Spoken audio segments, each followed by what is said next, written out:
Dando prosseguimento aqui no nosso segundo bloco de aula prática já, tá? Vamos adentrar então dentro do nosso metaprocesso de contratações. Importante que todos que estão envolvidos no âmbito das compras públicas tenham conhecimento de todas essas etapas, tá? Que envolvem as nossas contratações, desde inicialmente a formalização de uma demanda, tá? Até o encerramento de uma contratação, tá certo? Então, nós vamos passar basicamente por três etapas. Primeira, chamada de planejamento, a segunda, de seleção de fornecedores, e a terceira, que é a execução contratual ou fiscalização, de contratos, tá?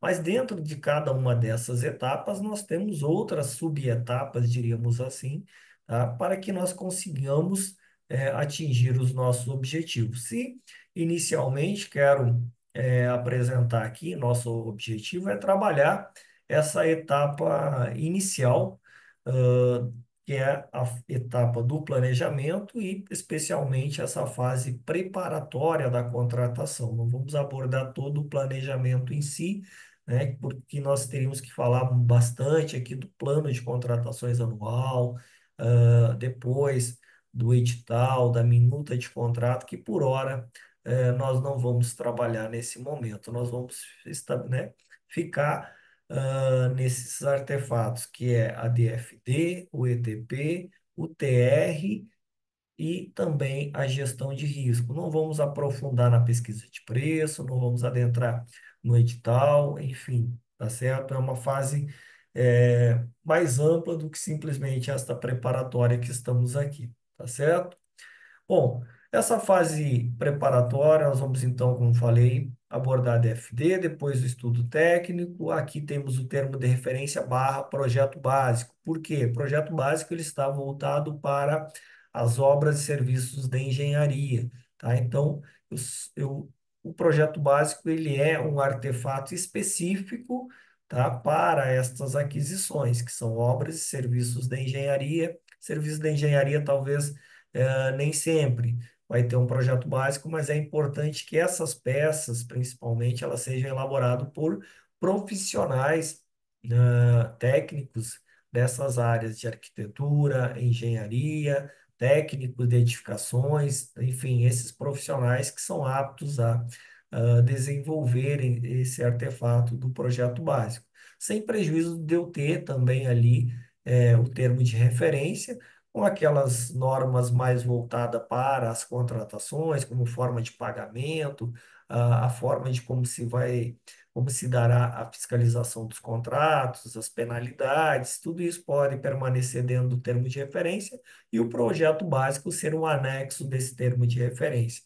Bom, aí mais uma vez, cada órgão vai decidir internamente como que vai trabalhar, inclusive por meio, né, de um regulamento, como nós falamos. Pessoal, só voltando aqui, então nós temos também a pesquisa de preço, a gestão de risco que nós vamos trabalhar, o edital, que é aquele instrumento que dá publicidade para a licitação. Então nós saímos da fase interna, como nós chamávamos lá na 866, agora para a fase externa, que é a fase de seleção do fornecedor, tá? Onde nós vamos buscar as melhores propostas e depois, sim, nós entramos já na formalização do contrato e, durante a execução contratual, fazermos a fiscalização até o seu encerramento, que, é claro, buscamos sempre que esse encerramento se dê, com todos os objetivos cumpridos por ambas as partes. A partir do momento que nós temos um contrato, cada lado ou cada uma das partes desse contrato tem responsabilidades, obrigações e também direitos. Então, tudo isso precisa ser cumprido por ambas as partes para que se chegue ao final sem qualquer problema. Mas adentrando agora no nosso assunto, que eu creio que muitos colegas estejam ansiosos para entrar no tópico da inteligência artificial na administração pública. E é claro que antes de nós irmos para a elaboração desses artefatos com o apoio da inteligência, nós precisamos conversar um pouco sobre essa ferramenta da inteligência artificial com, aplicada dentro agora aqui especificamente das nossas contratações e ainda mais especificamente na fase preparatória. Pessoal, a gente tem várias ferramentas de inteligência artificial, como falei. Aqui nós vamos utilizar o chat GPT, com um agente que nós já inserimos nele base de conhecimento, tá? Uma base de conhecimento toda voltada para 14.133 e que com alguns prompts já pré-estabelecidos dentro desta base, dentro desse GPT, isso facilita para que os colegas que estão utilizando possam ter melhores resultados, ou seja, melhores respostas para aquilo, para aquele artefato que estão trabalhando, tá certo? Então, esse é um primeiro ponto. Agora, é importante que os colegas também tenham bastante consciência no momento em que estiverem trabalhando com inteligência artificial, especialmente na utilização de dados, né, de informações. Quais informações eu vou colocar ali dentro de uma ferramenta, não só dentro do chat GPT, mas de qualquer ferramenta de inteligência artificial, tá? Uma vez que eu posso estar expondo alguma informação, e aí eu tenho que tomar cuidado com todo esse arcabouço jurídico de proteção de dados, como a própria LGPD, mas não só a LGPD, né? Nós temos outras normas também que regem essa questão das informações. Então, essa fase preparatória, como a gente falou, ela é bastante ela trabalha muito em busca de soluções, então normalmente a gente não tem dados sensíveis para colocar ali dentro. Mas vou dar um exemplo aqui. Se nós estivermos fazendo algumas aquisições para órgãos de segurança pública ou para órgãos de saúde, e que aí sim talvez envolvam algumas informações, até a própria aquisição, por vezes, né, ela tem esse grau de não de sigilo, talvez, mas de uma certa, uma certa reserva informacional, para as Forças Armadas também, tá? Então, esses órgãos, é importante que os colegas que trabalham com as aquisições e no momento de utilizar uma ferramenta de inteligência artificial tomar alguns cuidados, tá certo? Mas como colocamos aqui, né, as ferramentas de IA, né, elas são aplicadas para gerar informações, tá? Então, veja, elas não são tão inteligentes assim, por quê? Porque elas já têm uma base de informações e elas geram conhecimento, trazem essas informações de forma organizada para nós como resposta, em cima de todo um treinamento que foi feito ou que foram feitos por profissionais dessas grandes empresas como a OpenAI, o Google, tá certo? Eles fazem esse treinamento lá, tá certo? E por meio desse treinamento, por meio dos prompts, na verdade, que nós demos ou que nós inserimos dentro dessas ferramentas, nós conseguimos extrair respostas e respostas que nos auxiliam em nosso dia a dia, tá bom? Importante lembrar que essas IAs, como o ChatGPT, como o Gemini, como o Gemini, desculpa, eles trabalham com uma linguagem natural. Então, quando eu vou trabalhar com essas ferramentas, eu tenho que escrever para elas, ou até mesmo falar para elas de uma forma natural, como se eu estivesse falando com outro colega, servidor, tá certo? É claro que é importante alguns detalhes que a gente vai falar aqui, quando nós estamos já adentrando aqui dentro da engenharia de prompts que se fala, que é você buscar a melhor forma de perguntar. Na verdade, engenharia de prompt é isso, é você buscar a melhor forma de perguntar. E aí, claro que existem várias técnicas técnicas mais abrangentes, técnicas mais detalhadas, tá? E tudo isso vai te dar uma resposta. Por exemplo, se eu quero uma resposta, e nós aqui estamos trabalhando com contratações, então nós queremos resposta o quê? Formais, para colocar dentro de um processo, tá? Então eu tenho que dizer para o meu, para a minha ferramenta de inteligência, para o meu GPT aqui no caso, que eu quero que ele responda de uma forma formal, tá certo? Então, isso facilita para ele entender como ele vai organizar a resposta dele, tá bom? E aí nós temos aqui, né, quando o usuário faz a pergunta ou a solicitação, as ferramentas de IA, elas são capazes de quê? De interpretar essa solicitação. Então, inicialmente, você não precisa elaborar uma grande pergunta, você pode ir por partes, fragmentando a sua pergunta, tá? E a partir daí, ela vai te respondendo e você vai refinando essa pergunta ou vai refinando a partir das respostas que a inteligência vai te fornecer, tá? Ela tem o quê? A facilidade de buscar e processar dados. Então, de acordo com aquele assunto que você está trabalhando dentro do GPT, ele vai, não é que ele vai sendo treinado, ele não está sendo treinado, é importante dizer isso, tá? Mas ele vai refinando a resposta dele, porque ele está cada vez mais entendendo o assunto que nós estamos trabalhando. Então, ele vai gerando, sim, uma resposta mais certeira, mais refinada, como falamos, tá? Não porque ele está sendo treinado, mas sim porque quanto mais nós estamos perguntando sobre o mesmo assunto, que é, no nosso caso aqui, licitações, contrato, preparação da nossa contratação, ele vai entendendo isso e vai gerando, sim, respostas bastante organizadas e estruturadas, como diz aqui, tá?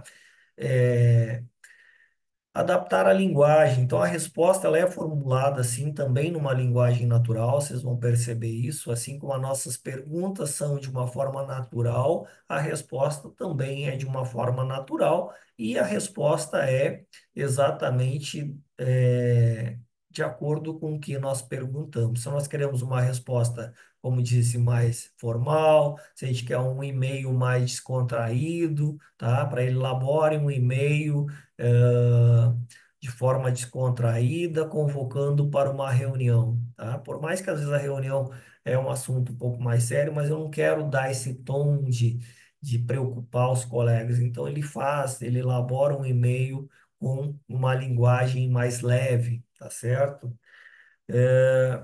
Bom, essas ferramentas elas tornam, né, a geração de informações rápidas e alinhadas. Isso aqui que é muito importante no nosso dia a dia, porque todos esses artefatos que a gente está falando aqui, eles são bastante complexos, demorados, extensos, tá? E nós, com as nossas limitações, demoramos para processar tudo isso, para imaginar ou buscar soluções, viáveis para resolver um problema. E então, utilizando, né, da ferramenta de inteligência artificial, nós aceleramos significativamente todo esse processo.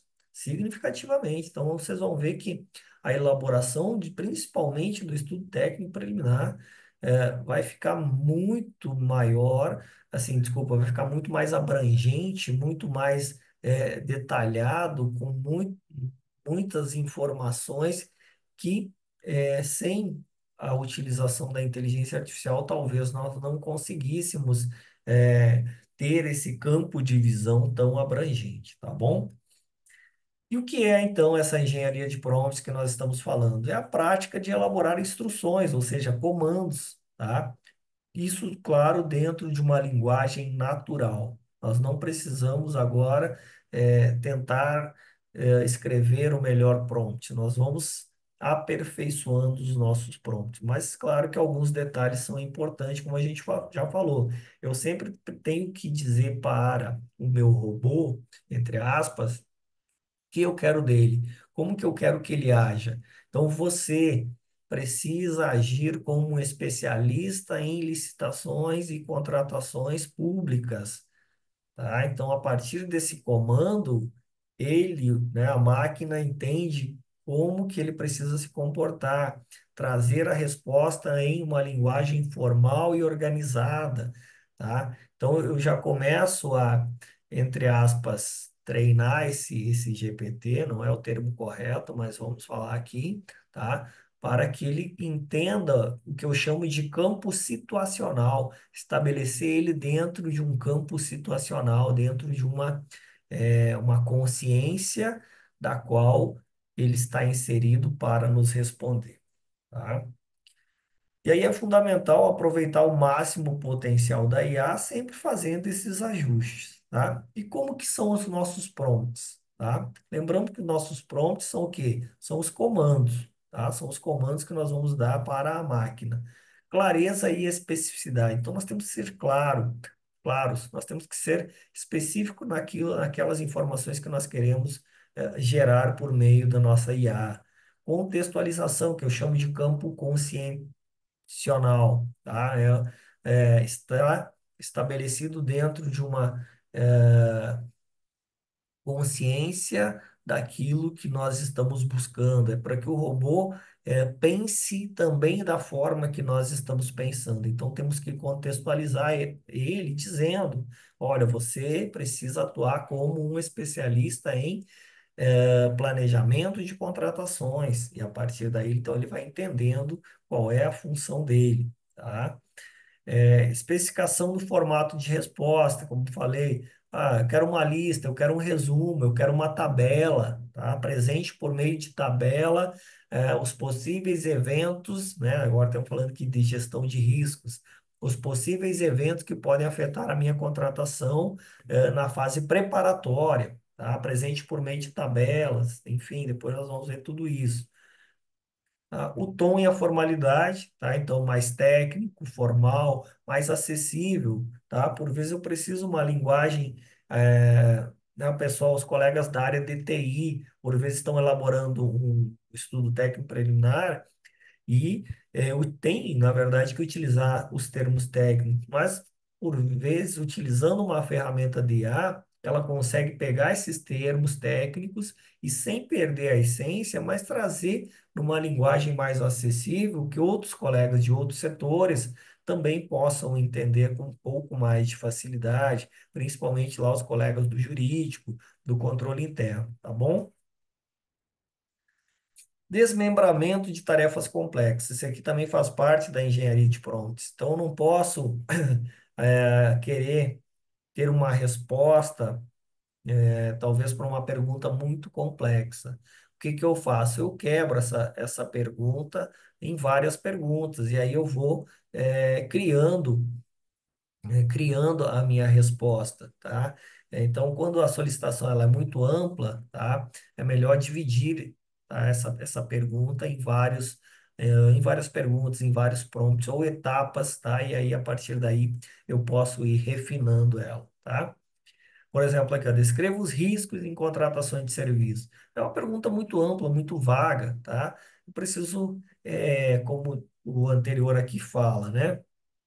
Eu preciso ter especificação no formato de resposta. Eu preciso ser específico no que eu quero, tá? Então, forneça, cadê aqui o nosso, né? Descreva os riscos, tá? Da contratação, do serviço, em dedicação exclusiva de mão de obra, e aí sim eu começo já a especificar melhor, a detalhar um pouco mais para que ele possa entender e a partir daí gerar uma resposta, tá certo, pessoal?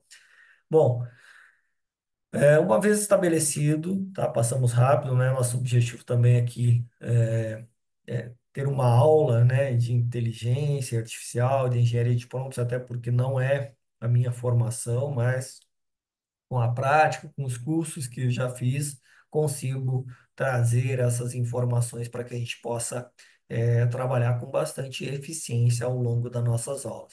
Aqui, pessoal, tem o passo a passo para que todos possam acessar agora o GPT e, especialmente, acessar aqui o nosso agente de contratações, tá? Então, aqui, primeiramente, vai fazer o login, tá? Por meio aqui do site, né? Do link. Depois, mais especificamente, vai acessar o GPT, os GPTs, e aí sim pode ser por esse caminho.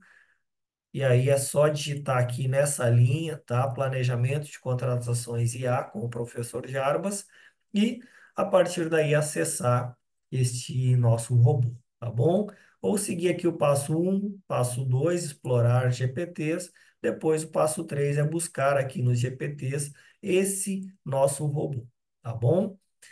E aí nós vamos agora já adentrar então no nosso documento de formalização da demanda, mas esse artefato, desculpa, nós vamos trabalhar no nosso próximo bloco, tá bom? Qualquer dúvida, pessoal, vão nos mandando, vão enviando, tá? Tá aqui o nosso Instagram, tá? Tem também os canais aqui que vocês têm acesso e também o nosso WhatsApp, tá bom? Só acessar o Instagram, tem lá no Instagram o nosso link do WhatsApp, e aí todas as respostas, todas as dúvidas, tá? Podem ir inserindo e nós vamos responder, tá certo? Não esqueçam também de já ir agendando aquela mentoria, a hora de mentoria, tá bom? Espero vocês no próximo bloco. Até mais.